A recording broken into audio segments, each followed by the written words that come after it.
insights, picks, results. This is Wizard Sports Picks. Beyond the Lines. Welcome to another edition of Beyond the Lines, presented by Wizard Sports Picks for Friday, March 27th. Ian Cameron with you, and we're going to talk about two games tonight, one of them being Sweet 16 NCAA Tournament Regional Semifinal, and the other game I'm going to preview on this show and give a pick for. How about a little football? That's right, football in March. We're going to talk United Football League. The UFL season kicks off tonight with a game on Fox, Birmingham and Louisville. We'll give you a preview of that, and I've got an opinion on that game. We'll talk about that as well. For those of you that have been jonesing for football and missing football since the Super Bowl ended, we've got football back. The UFL kicking off tonight and with week one this weekend. We'll get to that as well in just a moment. But first, we want to remind you to get to the website and check out wizardsportspicks.com. Daily premium picks. Get on board with any of the handicappers for long-term subscriptions as well. 3-day, 7-day, 30-day, and 1-year. All sports, all access passes available. It has been just phenomenal results for me since day one on the website. Number one in NHL and in college basketball this season. I was the number one ranked handicapper in the NFL this past season. We're having a profitable NBA season as well. MLB just getting underway. So make sure you get to the website, wizardsportspicks.com. Check it out. Tons of great handicappers. Lots going on. And a reminder, too, to put your email address in on the homepage. Enter your email address to have free picks sent to your inbox every day. All right, let's get to Friday's action. And we are going to look at Tennessee and Iowa State in NCAA Tournament Sweet 16 action. United Center in Chicago. Iowa State 3.5-point favorites, 139.5 the total here in this game. The big question, personnel-wise, going into this regional semifinal matchup is obviously the health and the status of Joshua Jefferson for Iowa State. This is one of their better scorers. This is one of their better defenders. He obviously missed the game in the round of 32 against Kentucky. He got injured in the round of the first round game for Iowa State against Tennessee State. And certainly he is an integral part of this team. And they won without him against Kentucky. In fact, not just beat Kentucky without him. They steamrolled Kentucky, pulled away in the second half. That defense turned it up, and Kentucky really had no answers. But this is a better opponent than Kentucky. You know, Tennessee, with Gillespie, of course, who's been scoring the ball very well, is capable of taking over a game. He certainly did against Virginia in the round of 32. You'd like to have Joshua Jefferson on the floor. We won't know probably until close to game time whether he's in or out. It sounds like from TJ Otzelberger, the head coach, that Joshua Jefferson will be a game-time decision. But you're obviously, in my opinion, going to need him here a little bit more than maybe you did against Kentucky. Regardless of whether he plays or not, I think this price is reasonable, and I think this price could still be a point or two cheap toward the Iowa State side. I still think they're the better team. They're from the Big 12 Conference, which top to bottom this year, we know last year it was the SEC, but this year, you could argue that top to bottom, the Big 12 has been the best conference, although the way the Big 10 is performing in this NCAA tournament, they're making a damn good case that they're the team top to bottom that's been the best conference in college basketball this season. But the Big 12's right there. When this team defends, they are hard to score again on. And I still question about where are the go-to scoring options for Tennessee if you neutralize Gillespie. If you take care of him, where are they going to go to for offense? And I still have some questions about that with this Tennessee Volunteers side. I also have some questions about, whether Tennessee has it in them to get past this round of the tournament. This is usually where Rick Barnes' teams go to lose and see their season end in this round, the second weekend. Yes, Rick Barnes has had an ability to get to the second weekend the last few years, but this is usually where they stumble. This is usually where he stumbles. In the NCAA tournament. And don't forget, Rick Barnes still, in his coaching career, ATS, still has a losing record against the number here in the NCAA tournament. I just think Iowa State's the better basketball team. There's just so many different players that can hurt you for them. Buchanan, Obviously, Taman Lipsy's an outstanding point guard. Momcilovic, a guy that can score around the rim, rebound, and obviously kick out to the perimeter and hit the three. There's just such versatility with this Iowa State team. And I think there's just limited options for Tennessee. Tennessee's a good defensive team. So if Iowa State's shots aren't falling and they have a rough offensive game, just ask Houston. And you never know, that can always happen in a one-game elimination situation like this, that you just have that horrible shooting night at the wrong time. Houston did last night against Illinois. That could happen for Iowa State here because Tennessee's a good defensive team. But I think there's just more scoring options for Iowa State. Now, I am worried about Iowa State's struggles at the free throw line. They have absolutely, for one of the elite teams in college basketball, it's shocking to see how poorly they've been at the free throw line as a team. But the good news here is Tennessee's not that much better at the free throw line as far as their percentage is concerned. So it may not show up as much here in this game, regardless of whether Joshua Jefferson returns for Iowa State or not. I think this price is reasonable to back the Cyclones, and I expect Iowa State to win and advance to the Elite Eight on Sunday. So we'll take Iowa State minus 3.5 against Tennessee. I expect the Cyclones to advance and move on to the Elite Eight. Iowa State minus 3.5 against Tennessee. Are you ready for some football? Yeah, that's right. We're talking football here on this edition of Beyond the Lines because tonight is the 2026 UFL season kickoff, the first game of the season. You can watch this game if you are so inclined on Fox on this Friday night. They will have a Friday night UFL game every Friday night for the rest of the season, starting tonight.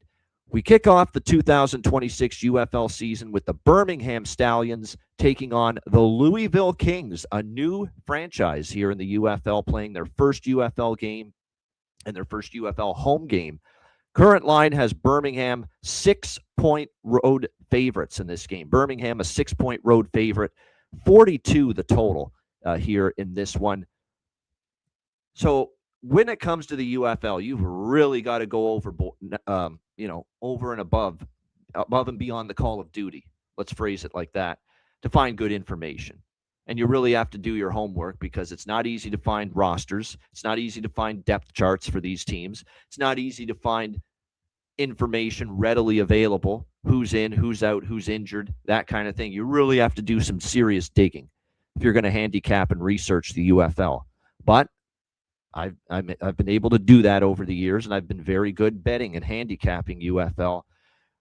One of the things, for those of you that have followed spring football and have followed the UFL the last couple of years, you know that the Birmingham Stallions have been the model franchise of spring football. They have dominated. They have won 3 of the last 4 championships, including two of the first 3 here. Actually, they won the first UFL championship the first season. This is the 3rd UFL season. But last year, we saw a dip in the Birmingham Stallions for the first time. Some chinks in the armor, a little bit of a slight decline. They weren't that number 1 dominant team last year. They were eliminated in the semifinals last year by the eventual champions, the DC Defenders. And one of the reasons that Birmingham has been one of the best franchises in spring football the last few years and dominant is because of Skip Holtz, the head coach, who has been, I would say the best head coach in the UFL and in spring football since he's been leading this Birmingham Stallions team. But he's gone now. He is no longer the head coach of this team, and it is a massive loss as far as the brain drain, everything he brought. It was just a very, very well-run team, well-coached team under Skip Holtz. They had talent. They had depth in the trenches. Quarterback play was good. And look, there's still some good talent on this team. I would say they still are in the upper half of the UFL this season as far as just pure talent is concerned. But you have to be concerned that you're going from Skip Holtz to a first-time ever head coach. He's never been a head coach before in football. A.J. McCarron, who just retired from playing football at quarterback last year. A.J. McCarron will be the new head coach. So I've got questions about how this is going to work. Apparently, his offensive coordinator is someone that's been podcasting for the last several months to a year. Podcast guy. So you wonder about this coaching staff that A.J. McCarron's putting together, is it going to work? Is it going to be successful? And more importantly, is it going to work right away in week one? That's where I have my concerns. Now, you could turn that around and say for the Louisville Kings, they have a first-time head coach as well. Former NFL quarterback Chris Redman is going to be the head coach of this Louisville Kings team. And when you look at Chris Redman, there's questions about whether he, is going to be having his team in a good enough position right away for success here in week one with such a limited coaching experience. But what I do like is he does have coordinators with some experience. That, to me, is very important. Steve Logan will be the Louisville Kings offensive coordinator. This is a guy that was a head coach of the East Carolina Pirates for 10 years. This is a guy that has been a coordinator or a coach in some role for, multiple decades? So Steve Logan's got a ton of coaching experience. That can only help Chris Redman here in this situation. You flip it around to Louisville's defensive coordinator, it's Jamie Sharper. Jamie Sharper is someone that not only is a Super Bowl champion as a player and a UFL champion last year as well. But you look at what he's been able to do as on a coaching staff, that is. But you look at last year, the last 3 years, he's been in DC as a linebackers coach and a special teams coach before getting the DC job here with the Louisville Kings. So you're talking about a guy in Jamie Sharper that's been a coach on a coaching staff for 3 straight years here in the UFL. That's experience. That's good. That's a positive in week one. So while Chris Redman's lacking coaching experience himself, what I like is that he surrounded himself with experienced coaches around him at the coordinator positions. And that, to me, is important. Jamie Sharper's coached in the UFL for a few years. Steve Logan's coached for decades in various levels of college and pro football. That should help Louisville here in this game. So I'm going to make a case for taking the 6 here with the Louisville Kings. I think Birmingham is a little overvalued to start the year. I think this is a team that, is living off their past reputation. I think the reality is A.J. McCarron's a downgrade from Skip Holtz as a head coach. I know Matt Corral is the quarterback, and he's very capable. And when he's on, he can be as good as any quarterback in the UFL. But I saw a lot of inconsistency, a lot of decision-making problems, a lot of interceptions, some problems with Corral last year for Birmingham, issues that kept them out of the championship game for the first time in years. He can be inconsistent. He can be erratic. When he's on, he's as good as it gets, but he can be very erratic. And for Louisville, they are turning to Jason Bean as their quarterback. Of course, this is a guy that played at North Texas, at Kansas in college football. We'll see if it works here for him, but what I like is that he's looked good in camp. They're singing his praises. He's become almost a leader on the field already. He's got mobility. He's got some tools to be successful at this level. Mobility from the quarterback position has become very important in spring football and in the UFL, and Jason Bean has that for Louisville. So I think it's too many points to be laying with Birmingham, and the thing that clinches it for me as to why I like Louisville +6 in this game, it's going to be a good atmosphere, I think. They're excited for pro football here in Louisville. Now, I know it's only minor, it's spring football, but they've been looking for pro football, and the people in Louisville are responding. Ticket sales have been flying off the shelves, I guess you could say, for this game. They're expecting a sellout, or very close to a sellout crowd here tonight in Louisville for this game.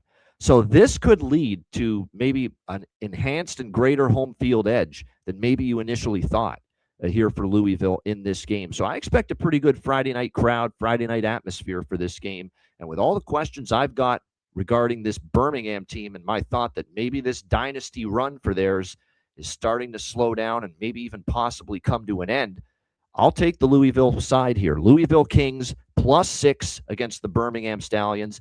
And I am also going to take the over in this game, over 42, -110. I think Steve Logan as the OC is a great, great add for Louisville. I think the offense will have success. I like Bean. I've got some, I think he's got a high ceiling, Jason Bean, for success here in the UFL. On the flip side, I think Birmingham, even with the coaching questions with McCarron, you still have a very talented offense. You've got great receivers, pretty good O-line. And like I said, when Matt Corral's on, he can really move the football and put up points in bunches. And when you look at this Louisville team, we'll have to see how quickly the defense can come together. So I think Birmingham probably scores points as well. So, and more importantly, tons of rule changes this year in the UFL. All these rule changes were put in place to enhance scoring, to increase scoring in the league. 4-point field goals for 60-yard field goals or longer. 4-point field goals. No punting inside the 50-yard line, except for if it's the last 2 minutes of the first half and full game. That's meant to enhance scoring. Just a lot of these rules have been made to enhance scoring. They're bringing back the single point, extra point kick convert now instead of just making you go for 2 or go for 3 after every touchdown. They're just making a ton of rule changes this year to enhance scoring. So I think there could be legitimate value with the overs early in the new season until odds makers adjust and catch up to the rule changes. So Louisville +6 against Birmingham, as well as Birmingham, Louisville over 42 -110 for the UFL season opener here on Friday night. That is a wrap for this edition of Beyond the Lines. Thanks for tuning in. Get to the website, check out wizardsportspicks.com, and get on board with any of the great handicappers. I'm Ian Cameron. Have a great Friday night. Enjoy the games and good luck. And thanks for watching the Friday, March 27th edition of Beyond the Lines presented by Wizard Sports Picks.